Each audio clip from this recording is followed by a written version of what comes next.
So the NFC South as a whole took a big step forward with the Saints and the Panthers. Race for the division title really heating up, and the Bucs lost a close game, but there's a lot of headlines coming out of it as Jameis Winston got benched for Ryan Fitzpatrick. So in this video, we're going to talk about everything that happened in the division this week and what to expect going forward. We're starting right now.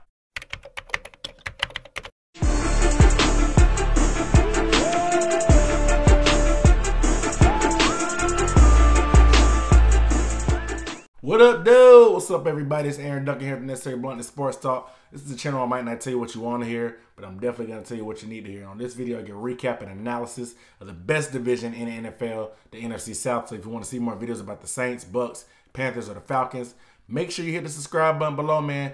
Give the video a thumbs up. Make sure you hit that bell icon when you hit the subscribe button, too, so you get a notification every time I drop a video. So for the Bucs, they have to be very disappointed about a last-second field goal loss to the Bengals. This is a very winnable game. The defense actually played formidable early on and late in the game. It's just the offense had 4 turnovers. Whenever you're -4 in the game in turnovers, it's going to be hard to beat anybody in the NFL. I don't care who you line up against. And the Bengals had one of the worst defenses in the league, so you expected a lot more consistency from the offense, especially with Jameis in there. You wanted this to be more of a get-right game for him. I know he's had a couple turnovers in past games, but he still led the team to victory last week versus the Cleveland Browns, but he struggled. The 4 picks, 2 of them were just bad throws and 2 of them were just bad decisions. Like, he's still not seeing the field, it seems like. He's still forcing it sometimes. He's still trying to press too much and make too many different plays, and you got to be kind of disappointed. Typically, they're coming from behind, so some of this stuff happens, or there's not a great running game, but Peyton Barber actually pretty much had a pretty good game on the ground. 85 yards. He's been running tough the past few games lately. He actually got in the end zone this week also for the first time this season, so it wasn't that the running game wasn't backing him up, but he showed some flashes that he always does. He shows those flashes that make you think like, okay, this is Jameis. At the same time, he had a lot more of those instances where you want to pull your hair out. And it starts to get exhausting to even talk about this, and I'm making this video, and I know Koetter has gotten exhausted with it. That's why he benched Jameis Winston in the 3rd quarter after the 4th interception. It shouldn't even got to the 4th interception. He should have been benched after the 3rd, in my opinion, because Ryan Fitzpatrick only had 2 bad halves, and he had a lot more good than bad in his streaks, and the offense seemed to have a lot more spark. I'll make another video to talk about this quarterback controversy a little bit later. However, you can obviously see the difference in the offense when Fitzpatrick's in there and then Jameis is in there.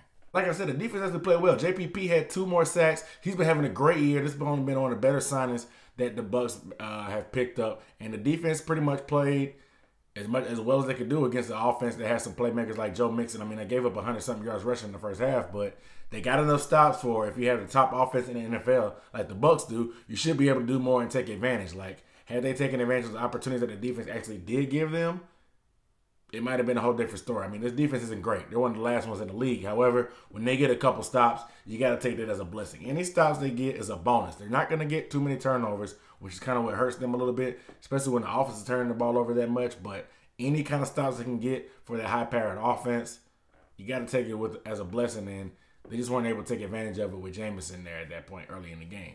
Yeah, the defense did take a step back from last week's pretty good performance, but if this is the norm for them, you'll take it at this point because, like I said, it's a lot better than what they were when they were last. They're actually out there competing, especially with Quan Alexander being hurt. You got to be satisfied with the amount of stops that you were able to get down the stretch to get back in the game and early in the game as it was starting to get out of hand. But the offense definitely has to help them out.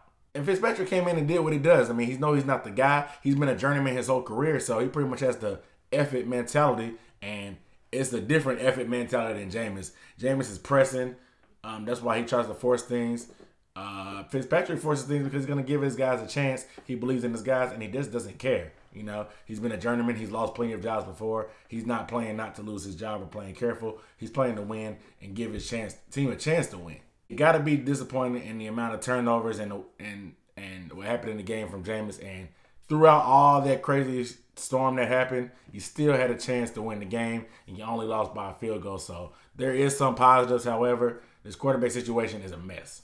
For the Saints, this game, of course, versus the Vikings was pegged by me as the game of the week. They took on the Vikings on Sunday Night Football. It was a rematch, a chance for them to exercise their demons from last year's game and the Miracle in Minnesota, whatever you want to call it, with Case Keenum and Diggs. It started out, the Saints came out pretty good with a good drive, driving it down for 7 points and taking that lead immediately. The Vikings defense kind of settled in. Even though they had some injuries in the secondary, you got to give them credit. They held Drew Brees to 120 yards, and I think the Saints had about over 100 yards rushing, however, but they were able to keep Ingram and Kamara at bay for the most part. They did a pretty good job of tackling also, and they did a good job in man coverage. But the difference ended up being, of course, that turnover before the half, making Thielen fumble. Thielen had a great game. However, that fumble is what cost them. Set up Marshawn Lattimore, almost scooped and scored, but it set up the offense to get points. That was a 14-point swing there. And then Kirk Cousins threw a pick to P.J. Williams. P.J. Williams was getting cooked all game by Diggs and Thielen. However, that pick six almost washed away most of his sins, and that's another 14-point swing right there. I mean, 7 more points to the swing right there, which pretty much was the gap in the game. Once the Vikings got down, you kind of knew that they weren't going to be able to come back because the Saints pretty much had them in arm's reach after that first turnover right before halftime. So you got to be happy with the defense being that aggressive. Marcus Davenport, he did have 2 sacks. He almost had a strip sack, causing another turnover, but you got to be happy with the rookie's progression. Looks like that Dennis Allen and the coaches are letting him rush out of that 2-point stance that he's a lot more comfortable with, a lot more what they did in college. Instead of trying to force a square peg into a round hole, they're letting him do stuff that helps him succeed. I don't know if that's the biggest thing that's made him progress, but it seems like as more games and he's got more experience, he's got more aggressive, and he gets a lot of sacks just from pure effort and his motor, because he's a good athlete. We know that. And until he learns a few more moves, effort is a good way to start and get a lot of your sacks, because there's a lot of guys like Clay Matthews and J.J. Watt. They get a lot of their sacks from just pure flat-out effort and getting after the quarterback. And also Eli Apple, he actually got a start. He gave up a pretty decent amount of catches underneath. He had a holding call, pass interference, which is pretty much the common denominator for the Saints secondary. However, he's better than P.J. Williams, even with the passes he gave up. P.J. Williams probably had 4 or 5 pass interference and holding calls, which he pretty much gets the game. Eli Apple did a little bit better. He pretty much is who we saw him to be. He may not be the head case he was in New York, but the ability and the play that he showed, pretty much what I expected from him overall. He's not a great corner, but he is what he is. I mean, you can say that, oh, it's only his first game, but the Saints play a lot of man coverage. There's nothing complicated about playing man coverage in the NFL. You line up and guard the guy in front of you. Like, it shouldn't take that long to figure out how to play man coverage. You've been doing that your whole life as a cornerback. So the fact that you want to expect him to get a little bit better the more experience he gets in the defense, but at the same time, you're a man corner. It is what it is. The Saints play man. It is what it is. Offensively, the numbers weren't that impressive, and the numbers back that up.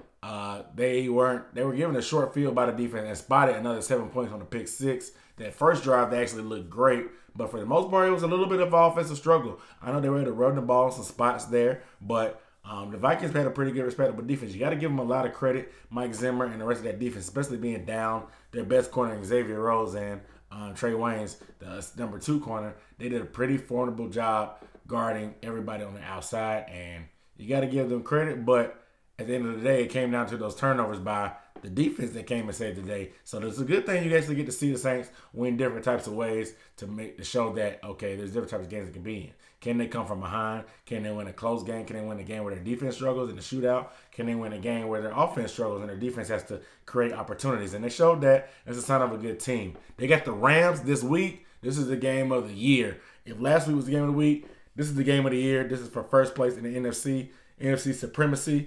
This person will have the inside track on home field advantage. Who will win? We'll talk about it a little bit later on the on the live stream and all the games in the NFC South. So make sure you subscribe. Make sure you tune in Wednesdays at 8 o'clock for my live stream of week predictions, for NFL week predictions. So without further ado, I'm Aaron Duncan signing off for the Necessary Bluntness Sports Talk. I'll see you next time.